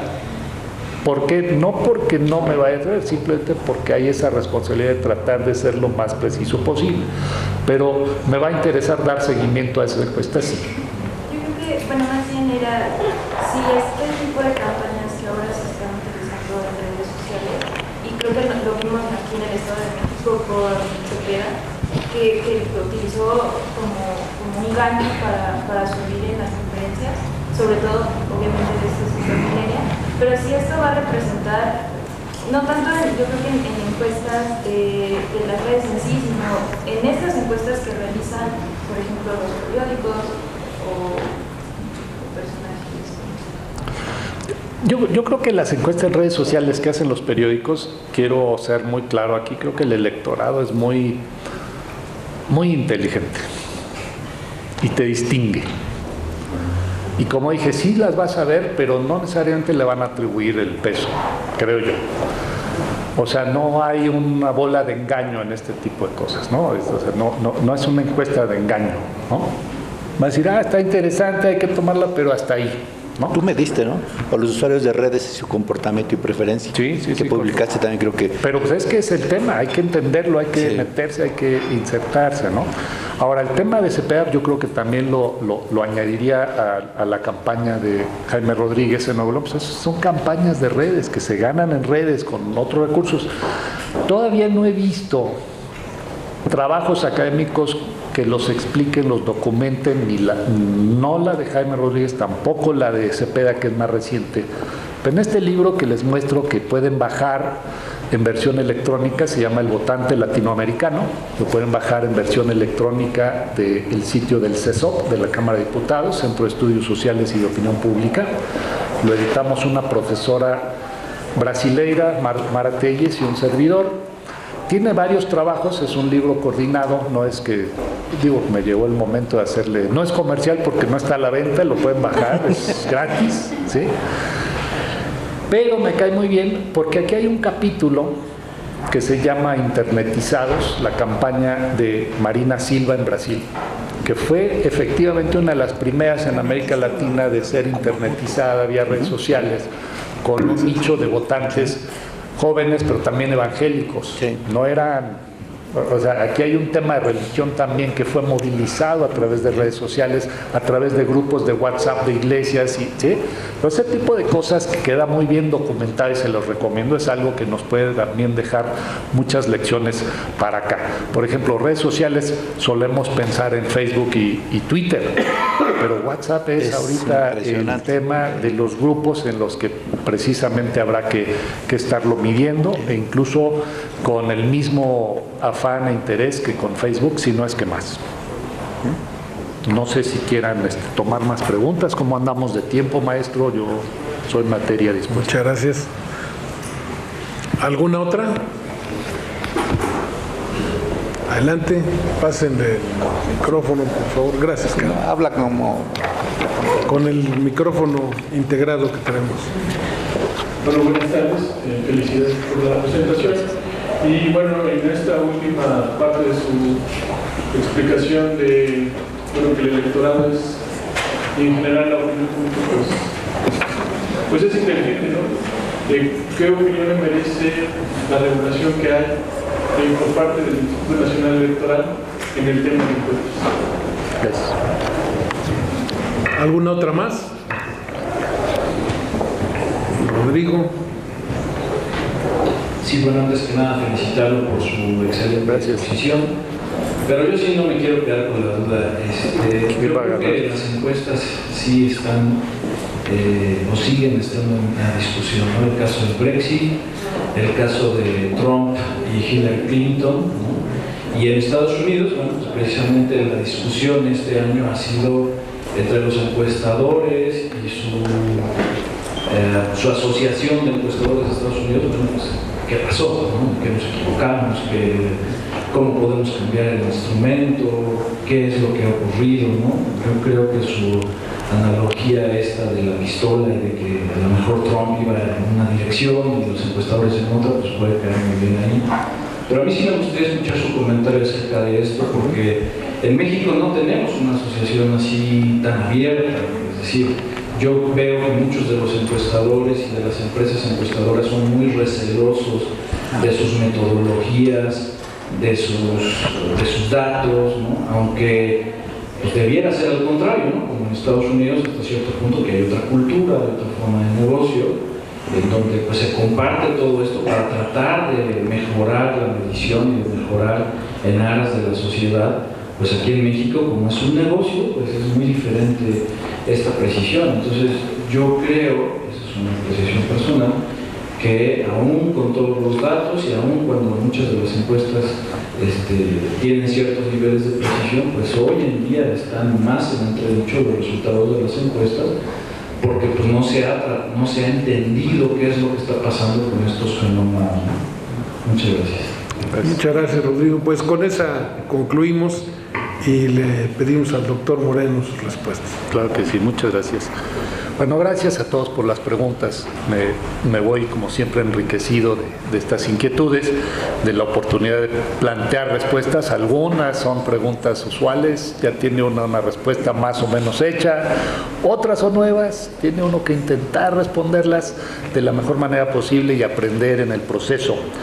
La regulación de encuestas es una pregunta que siempre nos hacen y la verdad es que yo creo que en México que se regulan las encuestas. Yo fui presidente de la Asociación Mundial de Investigadores de Opinión Pública, la WAPOR. La WAPOR tiene una postura muy clara de que la profesión se tiene que autorregular, las regulaciones no necesariamente aportan, ayudan, pero también soy ambivalente un poquito más hacia el caso de México, no al de otros países donde sí es mucho más restrictiva. Ahorita en Chile, por ejemplo, son 2 semanas de prohibición de encuestas, lo cual en el mejor de los casos hace que una encuesta predictiva se haga 3 semanas antes de la elección, en un sistema donde las campañas duran 4 semanas. O sea, la estás haciendo al mero inicio en un contexto de volatilidad. O sea, ahí la regulación obviamente nos limita. ¿Sí? De las encuestas se exige precisión, exactitud, transparencia, pero ¿sabes qué? Hazlas lo más lejos posible. Entonces, creo que ahí es restrictiva. El caso mexicano creo que ha sido más liberal. Sí hay una prohibición, pero que coincide con las campañas, 3 días antes. Rara vez hemos visto en la historia encuestas que se hacen el mismo fin de semana de la elección, que podría ser el caso, pero tampoco ya distan mucho de las de una semana antes. Habría que ver caso por caso. Y en general, la regulación de encuestas en México no la hace el INE, la hace la Cámara de Diputados. Y se ajustan a los parámetros internacionales. Son una repetición de los estándares de ética y de comportamiento profesional, de conducta profesional.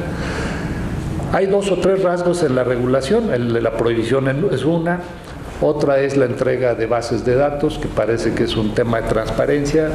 Nadie ha hecho realmente una utilización de eso para ver efectivamente qué hay. Y hay otra que no tiene que ver con la calidad ni publicación de encuestas, sino es más un tema de fiscalización de partidos, que es que el encuestador tiene que entregar facturas de los estudios realizados para comprobar que efectivamente hay alguien que no es alguien más. Entonces, pues todo eso creo que abona. El último me parece que ha inhibido una mayor publicación de encuestas, lo cual es bueno y malo. Bueno, porque inhibe encuestas de las, no me gusta a mí este término, pues como suele decirse, esas encuestas patito, o no muy sólidas, o esto o lo otro, pues las reduce, pero también limita que haya un flujo libre de información de encuestas que uno tiene que aprender a ver, ¿sí? Entonces, en ese sentido, creo que la regulación realmente apoya, no restringe, no limita, y habría que ver si estas cosas han reducido el número de encuestas o no. Cuando vemos el número de publicaciones, parece que no. En México llevamos una conducta de crecimiento exponencial de encuestas y publicaciones. En 1988 se publicaron 20 encuestas. En el 2012, más de 2.500. O sea, imaginen el crecimiento de información a la cual estamos expuestos. Esa es buena noticia, ¿sí? Obviamente la información puede ser de mayor o menor calidad. Eso también hay que saber. Y no por necesariamente mala intención. Puede ser errores honestos, ¿no? También hay muchas encuestas que cumplen una función estratégica de propaganda o de información, y esas son parte del escenario también, y hay que reconocerlo. A lo cual también hay que sumar su desempeño, porque nunca sabemos cuántas en una elección son realmente encuestas de precisión y cuántas son encuestas de propaganda. Conviven las dos. Y al final, dentro del paquete de encuestas se ponen todas. Y ahí hay un poquito de injusticia. Otra injusticia es que cuando se equivocan las encuestas se hace mucho ruido. Cuando aciertan no se dice nada. Y tanto ruido que cuando escuchamos Brexit, Trump, estamos hablando de 2 casos, pero no se habla de Francia, que salieron impecables en primera vuelta, por ejemplo. Se habla de Holanda, no se habla de Alemania. O sea, ya mencioné 3 casos, mayoría, contra 2. Y podemos seguir. Si ustedes tuvieran la atención y tuviéramos más o menos acceso, las encuestas suelen acertar más que equivocarse. Pero le subimos el volumen a los errores. Nos gusta, se equivocaron aquí. Y a veces injustamente porque, a ver, en Brexit probablemente se equivocaron, pero, a ver, Brexit no fue una elección constitucional, fue un plebiscito. También el de Colombia. Los plebiscitos son más difíciles, más complicados. Imagínense en la Ciudad de México el plebiscito del segundo piso del López Obrador, donde votó menos del 1% del electorado. ¿Cómo estimo eso? ¿Sí? Está un plebiscito, no una elección constitucional. Ahora, en Estados Unidos, con algunas excepciones, en los estados del Roosevelt americano, del Midwest, donde sí hubo una alta volatilidad, una alta incertidumbre, y los agregadores y pronosticadores se las asignaron a Clinton cuando decían, es que va 5 puntos arriba. Bueno, 5 puntos arriba es incierto, pero se las asignaron a Clinton y con eso hicieron pronósticos, 90% que gana Clinton. Pero las encuestas en la elección de Trump fueron muy precisas. El voto popular se estimó con un alto nivel de exactitud. En la mayoría de los estados fueron muy precisas. ¿Sí? Estamos hablando de errores en Michigan, en Wisconsin, Ohio no fue tan grave, Pensilvania sí. A ver, 3, 4 o 5 estados de 50, que son los que ocasionaron el error, no de las encuestas, sino de los pronósticos, porque ahí el voto popular, que sí ganó Clinton y que las encuestas estimaron muy bien, la elección en Estados Unidos se define por voto electoral. Y entonces, para el voto electoral tenemos que ver cómo queda estado por estado. Se equivocaron en 5 o 6 estados, son 50. Entonces, a ver, díganme, ¿qué pasó? ¿Se equivocaron las encuestas? De nuevo, se les sube el volumen, ¿sí? Ahora, no quiero decir con esto que no se equivoquen, que no es escandaloso. No, en México sí llevamos una racha para no irnos a Brexit, para no irnos a Estados Unidos. En México llevamos una racha desde 2010, particularmente, de encuestas muy fallidas. ¿Sí? Y ahí es donde debemos saber. No podemos decir, a ver, cambien de metodología. No, porque el Brexit... A ver, ¿sabían ustedes que las encuestas en Inglaterra, en Gran Bretaña, todas se hacen online, todas son por internet? Unas cuantas por teléfono. Es otro mundo de encuestas. No podemos decir, a ver, tiren a la basura la metodología, porque allá es otra a la que todavía no llegamos. Aquí se hacen cara a cara, puerta por puerta, y en el mejor de los casos por teléfono, pero no online. Estamos hablando de un contexto diferente. No podemos decir, a ver, es que ya las encuestas no sirven. No, es otra metodología, otra realidad, otra población. ¿Sí? Entonces, para entender las fallas de las encuestas en México, pues tenemos que ver por qué fallan aquí en México, pero también por qué aciertan, que es lo que decía yo al principio. Dadas las dificultades, y con esto empecé, con esto termino, el ciclo de la vida, el ciclo de la educación. Dada la complejidad, sociedades cambiantes, tasas de rechazo crecientes, metodologías que se ven como desechables, que vamos a cambiar. A ver, yo les pregunto, ¿las encuestas en el Estado de México se equivocaron hace unos meses? Salieron con su varianza, unas mejor, otras peor, impecables. ¿Sí? La encuesta preelectoral que a mí me tocó hacer, decíamos, gana del Mazo por 4, ganó por 3, la encuesta de salida gana por 3, ganó por 3, eran impecables. Pero de eso no hablamos. Para mí la pregunta es, oye, ¿fue magia? ¿Por qué acerté? No me explico. Los chances es que debí haberme equivocado, sin embargo acerté. ¿Sí me explico? Y entonces, ¿por qué? ¿Por qué? Ah, bueno, termino con esto. Encuestas, quitando las propagandísticas que tienen otro uso, encuestas de exactitud, de precisión, a ver, son el resultado de buenas técnicas de muestreo, de buenos diseños de cuestionarios, de buenos trabajos de campo, de alta calidad de trabajo de campo, de compromiso de la gente que está haciendo las entrevistas, de un profesionalismo en la recopilación de esa información, de un compromiso del investigador a revisar bien, a saber que su muestra es correcta, que no hubo sesgos fuertes, que si hubo una tasa de rechazo del 44%, no me está sesgando, de un compromiso con esa investigación paso por paso por paso, ¿sí? Y aún así se pueden equivocar, sí, porque es la naturaleza muestral de las encuestas. Por eso lo que me sorprende es por qué aciertan. Muy bien. Muchas gracias.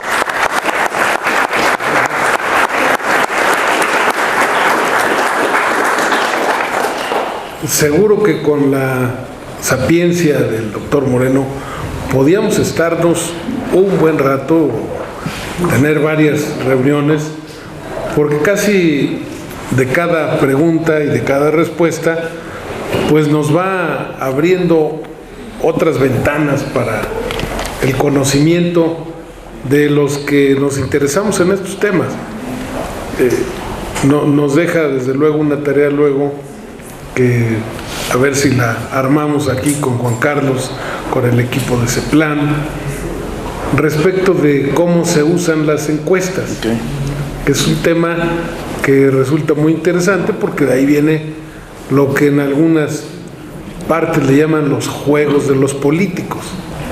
Y hay clasificados diversos juegos de los políticos sobre cómo utilizan las encuestas y cómo se van inclusive influyendo en la opinión pública para ver esta parte como si fuera uno manejando en un camino sinuoso o recto.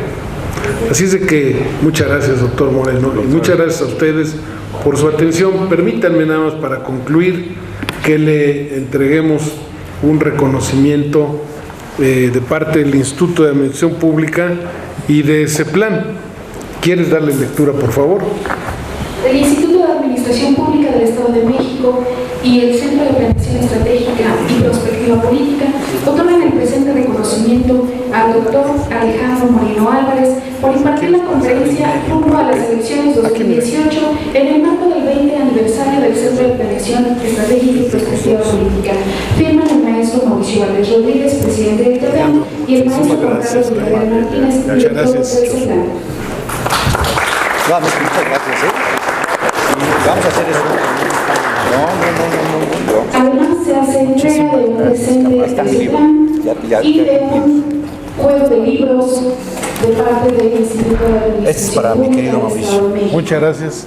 Y estos son para ti. Qué amable. Muchas gracias. Me llevo tarea. Se entrega también una constancia, un reconocimiento para el maestro Juan Carlos Villarreal Martínez, de parte del Instituto de Administración Pública del Estado de México. Muchas gracias. Gracias por la felicidades por esos 20 años. Y los que vienen.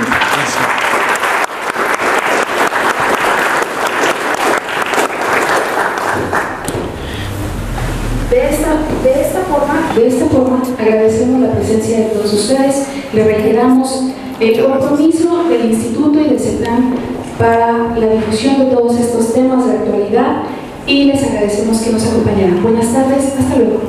Muy interesante. Aquí estamos. Felicidades. Gracias. José Ramón, gracias por nos acompañar. Gracias. Muy bien.